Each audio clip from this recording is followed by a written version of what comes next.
I'm here in front of Bradfield Hall, and I'm on a mission to find as many Basidiomycete fungi as I can. Here's the first one.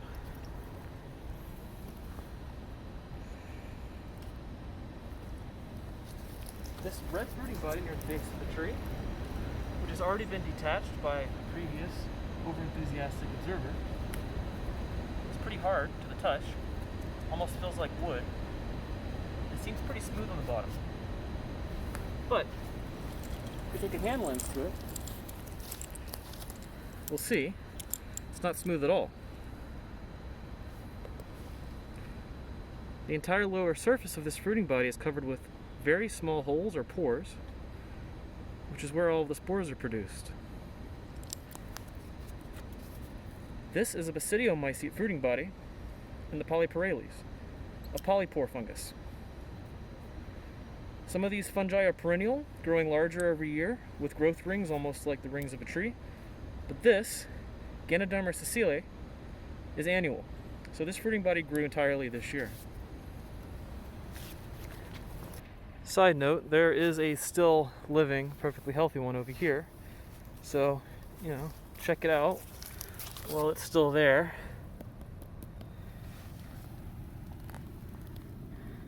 Yeah, there's those pores. So, anyway,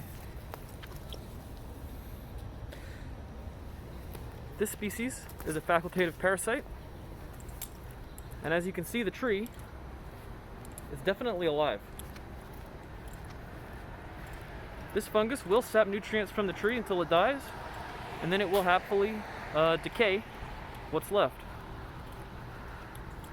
A fruiting body like this growing directly on a tree is typically not a good sign.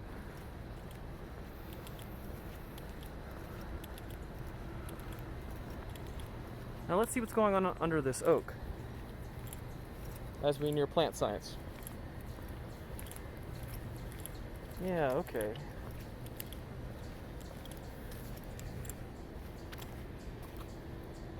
Do you see these little yellow spots in the soil? They're easy to miss.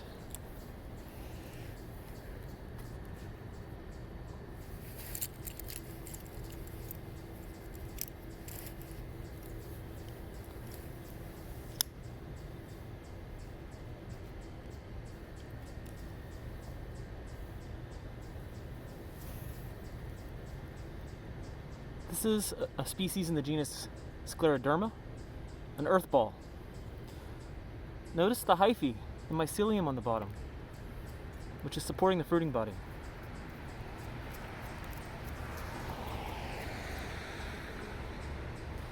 This hyphae formed an interconnected network that extends down to the oak's roots.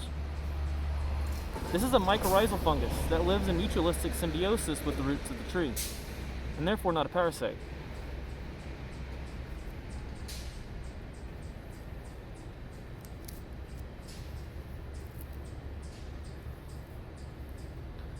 Scleroderma forms its spores on the inside of the fruiting body, not on the outside on gills or pores, but it's still a Basidiomycete.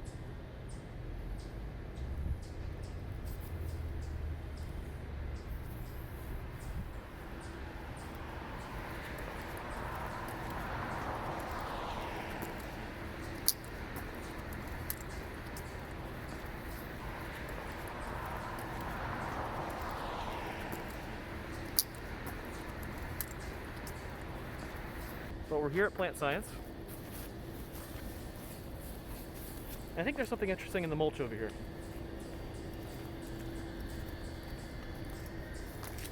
If I'm lucky, I could even find it.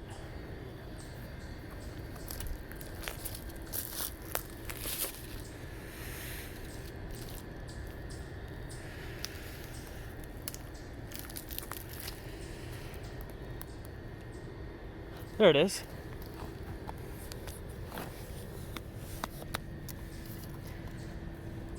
Here are minute orange structures forming on the mulch.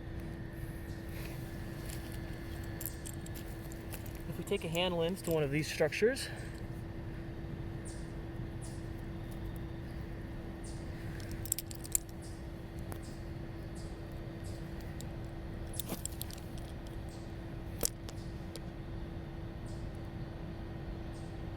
Definitely looks fungal in nature. These are bird's nest fungi, and these three here haven't opened up yet. Their top flap surfaces being a film,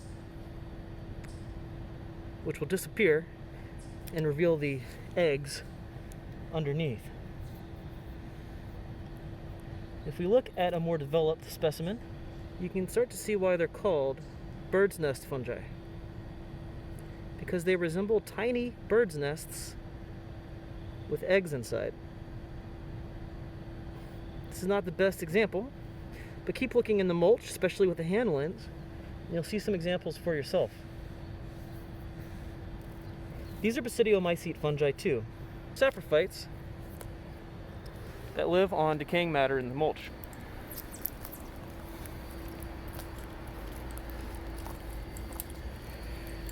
Moving here into men's garden, the wonderful botanic garden right here in front of Plant Science.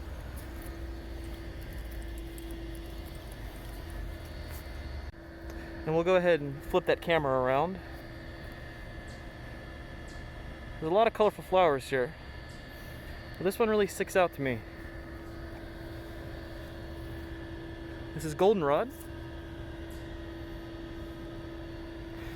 And it looks like there's something interesting happening on the leaves.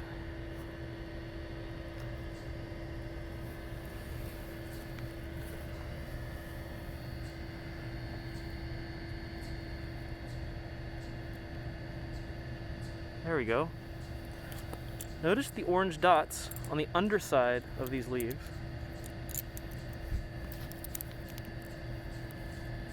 If we take a hand lens too, these orange dots, you can see they're actually more like little orange mounds. These are irideniospores of a rust fungus, also a Basidiomycete. Rust fungi have complex multi-step life cycles on multiple hosts. The goldenrod rust seen here has other parts of its life cycle on pine needles, which is why it's also often called pine needle rust. Notice the difference of the top surfaces of the leaves. We'll come in with a hand lens for these two.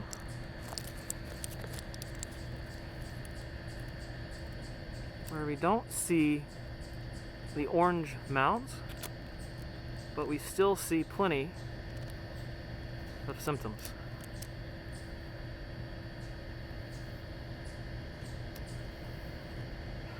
Rusts are biotrophs, and they are sapping resources from this clearly living plant.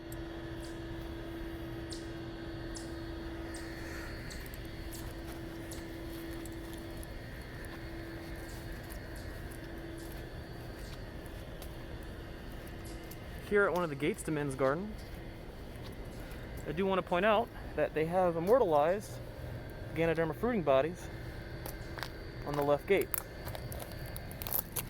Although, I don't suppose they've got the pores.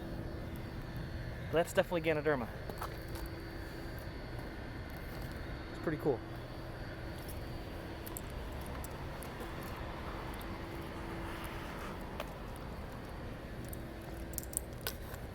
Moving through the building.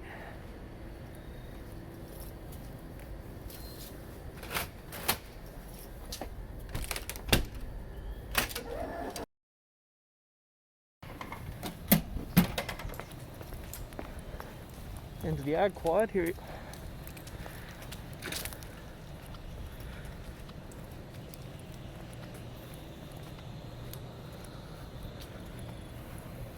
We'll find some hydrangeas.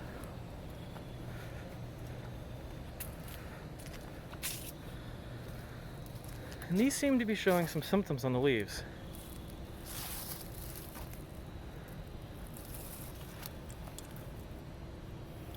If we turn the leaves over, wow, we'll notice again a bunch of orange mounds. If we take a hand lens to that,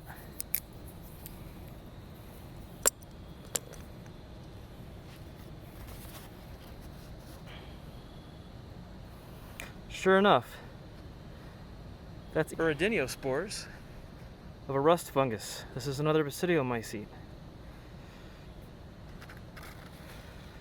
And these are just covered with it. An interesting thing is that this other cultivar of hydrangea right here seems just fine. Absolutely no symptoms whatsoever.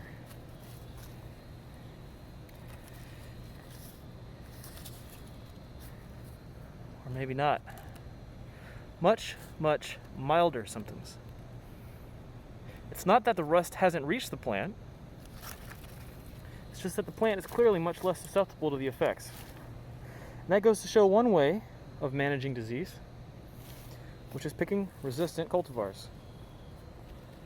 The other way to manage disease, especially for a fungus like a rust that requires multiple hosts to complete its life cycle, is to get rid of the other hosts that the fungus might be cycling through.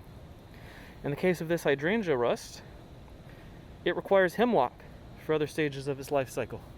So as long as there aren't any hemlock in the area, oh, never mind. Okay. Under this maple, there were some pretty conspicuous structures here just the other day. And I'm not sure if we'll find them again. If not, I froze one example, and I'll share it with you guys in class.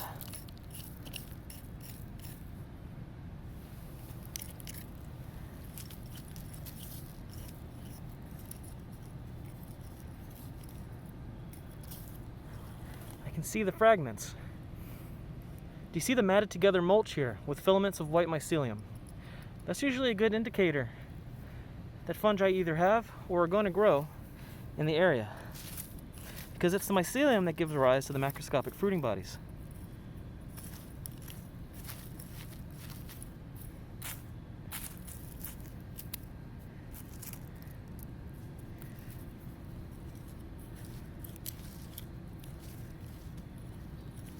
Well, it looks like we're out of luck, but here's where I found here just a week ago.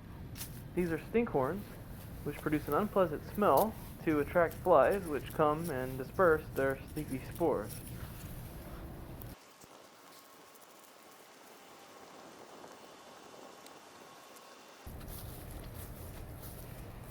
And here are some mushrooms.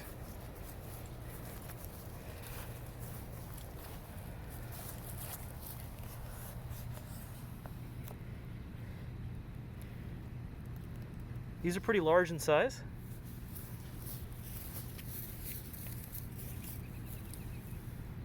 One of them's already been decapitated, and they're pretty fragile.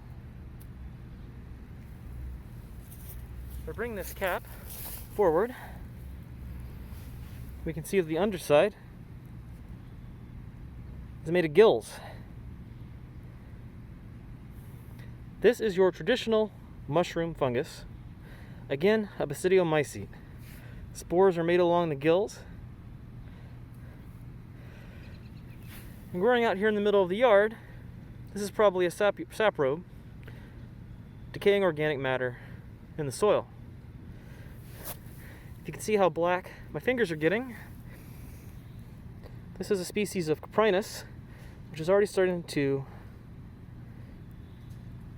dissolve into an inky mess.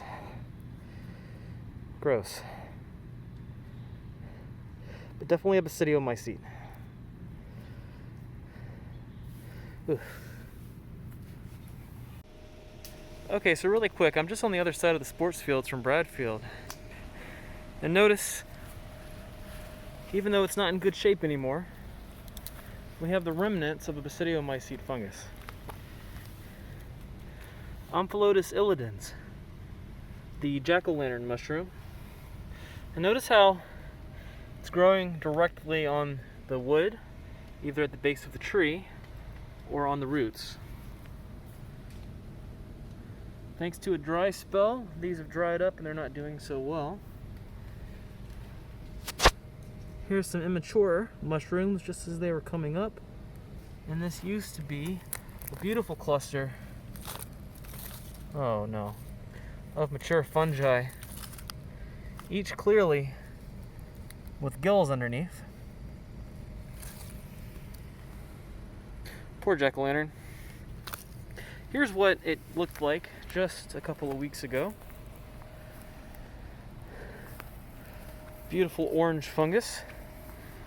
Jack-o'-lantern sometimes mistaken for delicious choice edible chanterelles, but it is a poisonous mushroom. It will make you sick. And it's making this tree sick too. Okay, bonus Basidio. So here, under this oak, are the remnants of some mushrooms. They're old. This is the remnants of an Amanita mushroom. They're growing in the soil, not on the wood itself. And it'd be a pretty good guess that these are mycorrhizal fungi. Again, symbiotic with the roots of the tree, exchanging nutrients from the soil for sugars from the plant, and not actually harmful to the plant whatsoever. We can see there's a few younger ones coming up just here, and if we get a bit more rain, and if we're lucky, they might grow up to full size. It wouldn't be uncommon to get a call about mushrooms growing near a tree from a concerned grower, concerned homeowner, concerned tree owner in general, worried that the fungi would be harming the tree in some way. But unless it's growing directly on the wood itself, or directly on the trunk, or a branch, or a leaf, you can't know for sure if it's harmful. And I'll admit, most of the time, when they're growing nearby, feet from the tree, they've got mycorrhizal associations with it, and they're actually beneficial. So, that's all the Basidiomycetes I could find. What about you guys? Just, if you find Coprinus, just bring a towel or something. Ugh.